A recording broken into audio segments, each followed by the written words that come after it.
enggak, kemarin kan Mas Abrang menjelaskan bahwa 1+1 2 sampai enggak terbatas. Ya tahu sampai enggak terbatas, bagaimana mungkin itu enggak terbatas bisa disimpulkan menjadi minus 12, 1/12. Iya, itu membuat saya agak rambutnya agak panjang sedikit. Ya, bagaimana mungkin yang kosmologi yang tidak bisa kita jangkau secara akal bisa kita rumuskan, dan itu menjadi rumit secara akal. Kemudian yang kedua sederhana sekali, ya, jangan terlalu tinggi untuk menilai sebagai gini, realitasnya mana itu -1/12 itu realitasnya di realitas. Ya itu aja lah, terima kasih. Kalau nggak bisa menjawab ya saya nggak memaksa. Tak jawab. Padahal wayang sing ora basa nika sinten? Pripun? Wayang sing bloko ora basa nika sinten? Sing ora iso basa. Nggih, sing Ini langsung dijawab enggak apa-apa, Cak Nur? Pak Presiden, maaf. Langsung jawab. Wonten Antasena, nggih, Perkudara, nggih, Wisanggeni. nggih. Nih lanjut ke Cak Nun. Oh, nggih. Tur nun lho, Dik. Wah. Nggih. Matur nuwun Pak Dalang.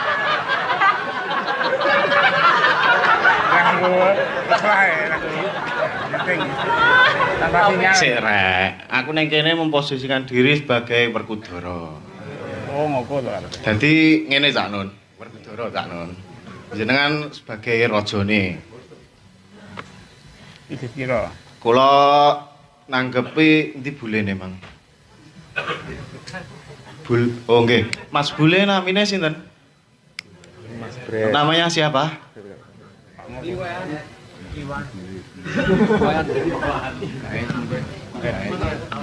Wayan bread, Man Bread, wayan, Wayang, wayan bread. bread. Nah, saya menanggapi dari Wayan Bread tadi yang pembahasannya tadi tentang lingkungan dan untuk kedepannya nggih anak putune awake dhewe rek. Ngeten ndak Nun? Iki mangkan oke-oke teori. Nah, ning kene mang aku ning kono Cak Nun, lungguhku. Mang kerentek atiku setuju karo nggone main bread iki mang. Piye amrih jereke pohon-pohon mangan padha mang wis langsung dibantah dialih neneng bathik to. Kuwi mau umpama diaplikasikan piye Cak Nun? Nah, iki mang aku tuku kerdus. Ngene Cak Nun. Nuwun sewu. Sampeyan duwe duit gak Cak Nun? Go duit. Kowe karepmu piye ta? Kowe rada dipikir sik arep omong, dirasa-rasake sik. Piye? Karepe piye langsung wae. Jenengan go duit. Piye to kowe iki? Memposisikan dirimu piye to? Werkudara. Aku Bathara Wisnu. Oh, nggih. Ngeten. Umpama iki kerdus. Iso apa ora iki kerdus iki amrih eneng duwite, gek engko duit engko iso diwujudne wit sing iso thukul nggih generasine awake dhewe kabeh iki, nggih anak putune awake dhewe. Pun niku pertanyaan kula, saged napa mboten? Oh, maksudmu saiki nglompok duit nggo tuku wit ngono. Nggih, dados wonten teori, wonten praktek. Tak jawab. Oke, wis.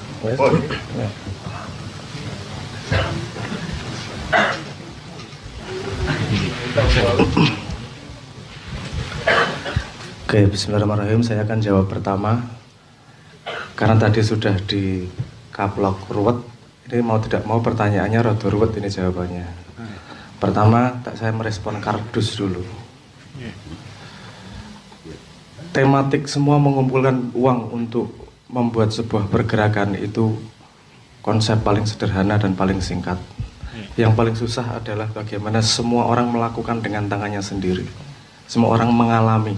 Urusannya itu duit tok loh, jangan lupa. Bukan peduli sama hal. Itu ya juga yang merusak dalam tanda petik. Kalau saya melihat merusak urusan sedekah dan zakat. Dipikir urusannya edit tok. Tapi ada mekanisme sedekah waktu, sedekah tenaga, ada hubungan antar manusia, itu juga penting untuk dialami. Jadi kalau urusannya wit, angel ora tau nandur wit ki. Gampang toh.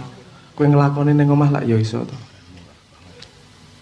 Ora usah kudu nyerahke pada satu orang sebuah organisasi. Just kemudian kalau kita ngomong ada pengorganisasian berarti harus ada pembuktian organisasi tersebut berupa pelaporan, berupa pengawasan dan seterusnya. Jadi tambah ruwet yang bisa dilakukan oleh satu orang. Kalau semua orang sudah melakukan terus kemudian terjadi silang sengkarut, baru perlu yang adanya pengorganisasian. Semua udah mulai dari anak tangganya. Kan ngono logikanya. Betul nggak? Saya nyambung ke itu tadi. Piye to kuwi 1 tambah 2 tambah 3 tambah 4 kok sama dengan -1/12. Waktu itu saya mau pengen bercerita begini. Jadi kira ruwet sedikit ya, nyon sewu. Ruwet sedikit. Itu adalah sebuah contoh. Sebuah contoh begini. Maksud saya, kita kadang tidak paham limitasi dari pikiran kita sendiri. Kita gampang ngomong, pakai akal sehat dong, pakai akal dong, mikir loh. Kadang-kadang kita tidak sadar sendiri bahwa mesin kita juga kadang-kadang belum sampai pada sebuah titik tertentu. Nah, nek munggah tonggo, wi ono anak tangga pertama, ada anak tangga kedua, anak tangga ketiga. Nek munggah gedung, wi ada lantai 1, lantai 2, lantai 3 dan seterusnya. Ora iso mencolot. Kadang-kadang memang harus ada proses seperti itu. Dan ada hal-hal yang tidak masuk akal sebelum kita sampai peralatan untuk bisa menjangkau ilmu tersebut. Makanya dulu di Makyahan pernah dikatakan bahwa orang siap menerima ilmu itu ketika dia bisa memformulasikan pertanyaan. Nek dia punya pertanyaan berarti punya kerangka untuk menerima ilmu tersebut. Nek rano pertanyaan apa kalau dia bertanya aja belum bisa, dikandani mesti orang masuk akal.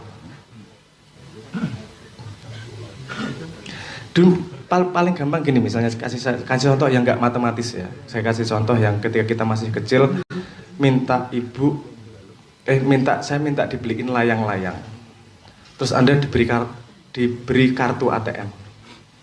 Nggak masuk akal nih. Bagaimana hubungannya kartu ATM sama layang-layang? Layang-layang itu kunggu duit orang gue kartu. Anda dikasih cek, nggak paham ketika masih kecil. Anda butuh pengetahuan bahwa ATM itu bisa dibawa, kartu ATM bisa dibawa ke ATM, butuh pinnya, dimasukin pinnya, keluar duit, duitnya bisa dipakai untuk beli layangan. Nah kan ada rangkaian cara berpikir yang kadang-kadang membuat kita melihat sesuatu orang masuk akal. Jadi kalau sesuatu, saya pernah masuk akal nih, ada faktor kadang-kadang kita tidak cukup informasinya secara lengkap untuk bisa memakan informasi itu dengan benar, dengan baik. Nah kenapa saya pakai contoh matematika?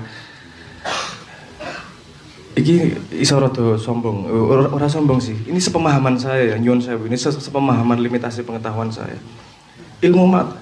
Satu-satunya bidang ilmu yang bisa ngomong sampai bukti itu hanya matematika.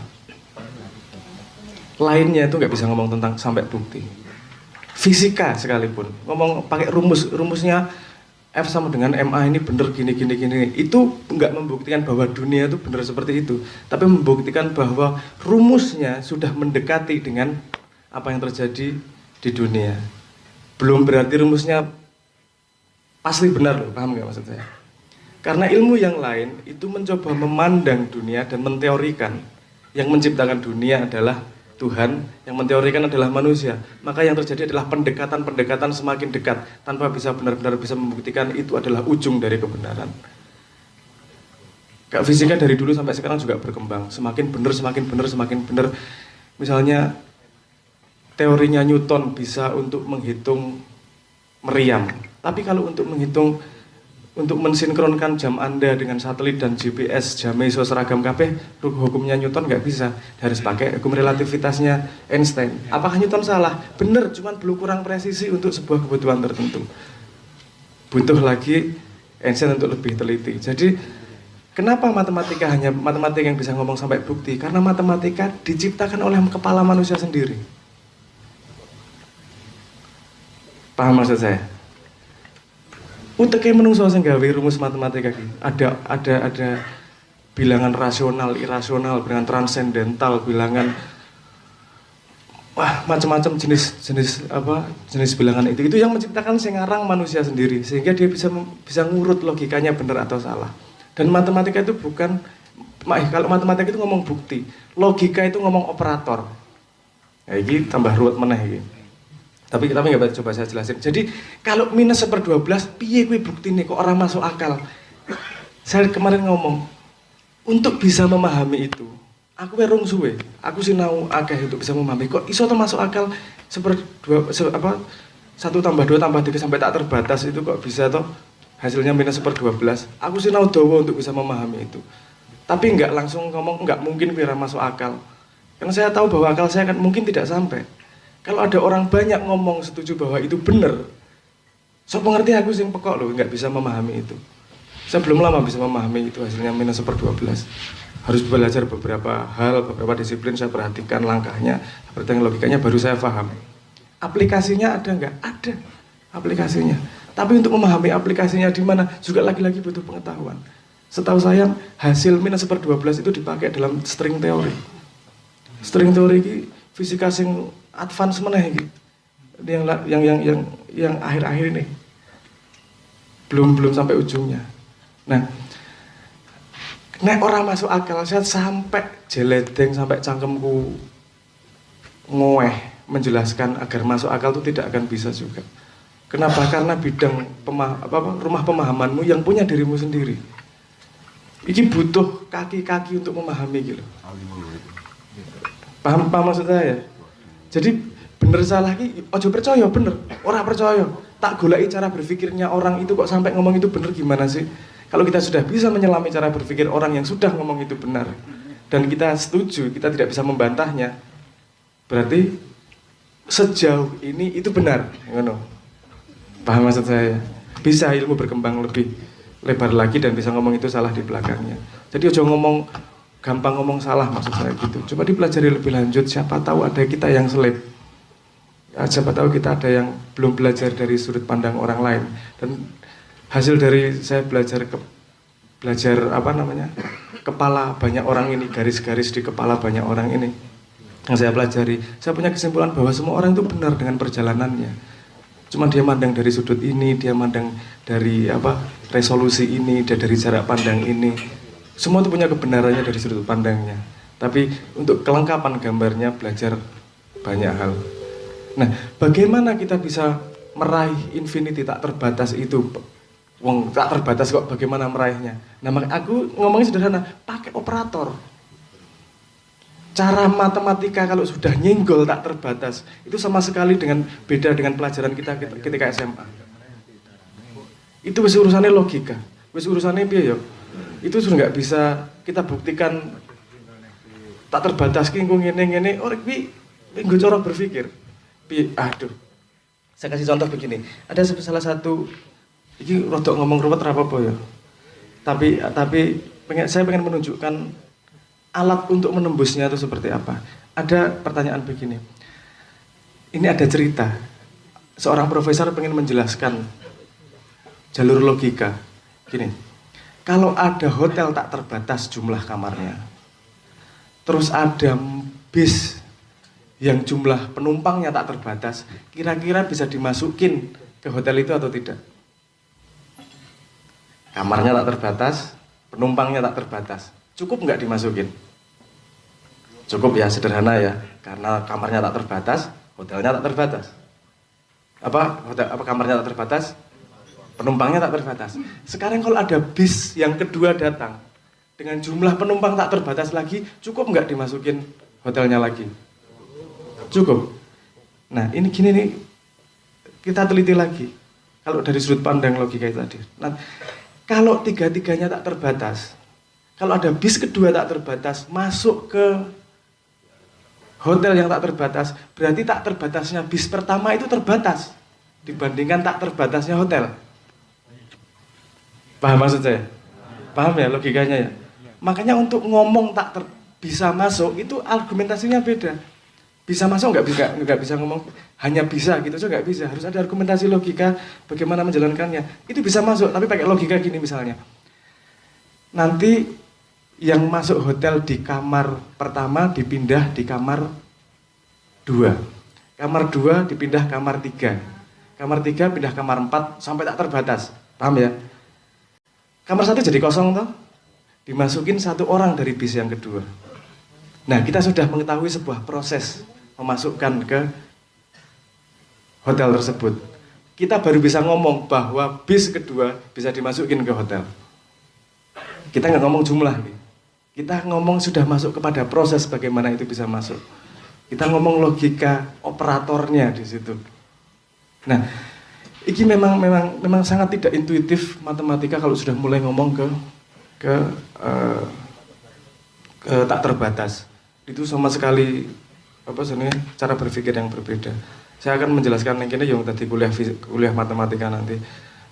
Dan maksudnya itu salah satu bidang ilmu yang dipelajari saja. Ayo kita gali lebih jauh. Kalau ada sesuatu yang tidak masuk akal menurut kita, saya melihat itu sebagai kesempatan untuk belajar. Kalau sampai ada sesuatu tidak masuk akal buat kita, tapi masuk akal buat orang lain, berarti kan ada sesuatu yang kita tidak tahu. Menurut saya itu kesempatan untuk mencari ilmu. Kok iso masuk akal gue? Kamu punya ilmu apa? Kamu punya pandangan apa? Kamu punya modal apa untuk bisa melihat itu masuk akal? Kalau saya sudah melihat semua, oh aku paham, gue masuk akalnya seperti itu. Baru saya berani setuju atau tidak setuju dengan masuk akalnya dia. Nah kalau saya prosesnya seperti itu. Luwih milih kesadaran wong goblok daripada mencoloti tadi ngerasa ngerti. Jadi ajakan saya tentang -1/12 itu ajakan belajar, bukan statement untuk nakut-nakutin. Ajakan ayo sinau banyak hal gitu. Saya kemudian nyambung ke 1 pangkat berapa sama dengan 1. Itu juga benar mas, no problem. Matematika tidak akan bisa membuktikan Tuhan. Matematika hanya dari kepala manusia. Kalau kita melihat operatornya, kita melihat cara kerja berhubungan itu tadi, angka-angka, dan kita bisa mendapatkan sebuah cara kerja dan itu menginspirasi hidup kita, wis cukup. Kita tidak akan sampai ujung bener apa ora. Waktu itu kan saya ngomong begini, ini tak ceritain sedikit ya, yang kok pangkat 0 itu tadi. Saya musik edukasi kadang-kadang bercerita, jajal yuk, delok urutan manusia, perjalanan perkembangan manusia dari matematika. Saya ngasih pertanyaannya gini, jajal yuk jawab yuk, iseng-iseng yuk. Saya kasih 3 angka sama dengan 6. Anda pilih operatornya. Operator itu bisa tambah, kurang, akar, kali, bagi, dan seterusnya. Kalau 3 angka 2, mulai dari 2 aja. 2 sama dengan 6 diapain? 2 tambah 2 tambah 2 sama dengan 6. Masa anak kecil itu simple, tambah-tambahan aja. Pokoknya gini, belajarnya simple. Sekarang 3 sama dengan 6. 3 kali 3 kurang 3 sama dengan 6. Kita mesti belajar cara yang lain. Orang tambah-tambahan loh. Ada mekanisme kali-kalian loh di hidup. Ada mekanisme minus loh di hidup. Gitu ya. Oke. 4 sama dengan 6.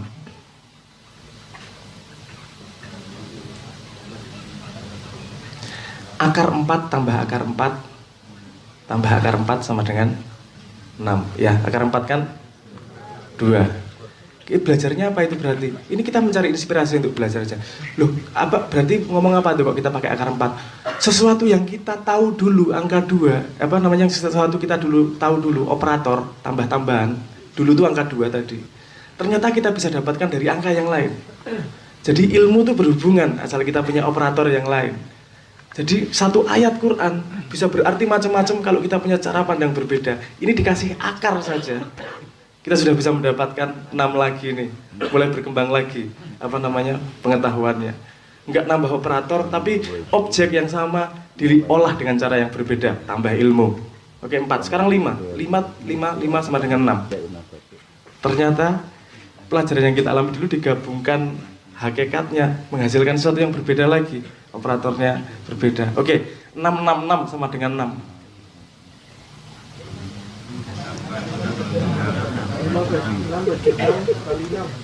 6 bagi 6 kali 6 boleh. 6 kurang 6 tambah 6. 6 ada beberapa jenis jawaban. Kalau kita tambah pinter kadang-kadang lali. Jawaban itu sebenarnya sangat sederhana. Nek wis pinter milih jawaban yang sederhana kadang-kadang gengsi. Bagaimana cara menghadapi ngantuk, turu, ruwet. Bagaimana agar tidak marah, yo nesu. Bagaimana agar tidak stres, ojo stres. Simbah sering bilang seperti itu.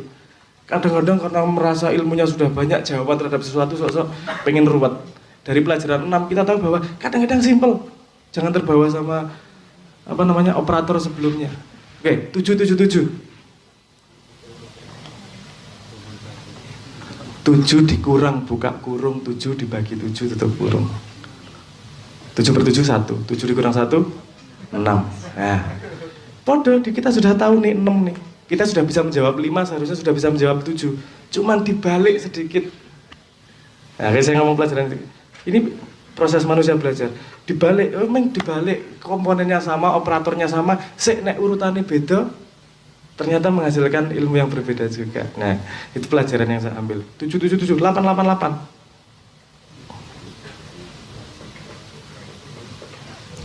8 akar 3 berapa? Dapat lagi tuh udah tuh. Sederhana tuh. Kita cuman satu gerubah satu komponen aja kita udah dapat lagi. 9.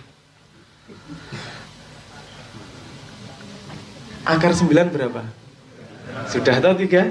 Nah, hidup mengulang-ulang. Nah, kalau kamu sudah cukup dewasa, kamu pasti mengalami sekitar 10-12, ada yang 10 cycle-nya, ada yang 12, ada yang 14 tahun yang mengalami masalah yang sama, cuman skalanya berbeda. Coba ingat-ingat apa lingkaran itu. 12 tahun yang lalu kan masalah apa? Hakikatnya hampir sama, tapi skalanya berbeda. Kita diingatkan oleh masalah yang sama, cuman harus menghadapi dengan cara yang berbeda. Nah, wis songo-songo toh. KKB sama dengan 6. Ini mau masuk ke bahan sampean. 1 sama dengan 6. Pilih caranya. 1 tambah 1 ditambah 1 jadinya 3. Difaktorialkan. Nah, faktorial itu ya, ini makanya aku ngomong rada rumit, tapi ini apa namanya, moga-moga bisa mlebu. Faktorial itu dia dikalikan dengan angka sebelumnya. Kalau 4 faktorial, 4 kali 3 kali 2 kali 1. Nek 2 faktorial, 2 kali 1. 3 faktorial, 3 kali 2 kali 1. Dia cuman butuh belajar dari dirinya yang lebih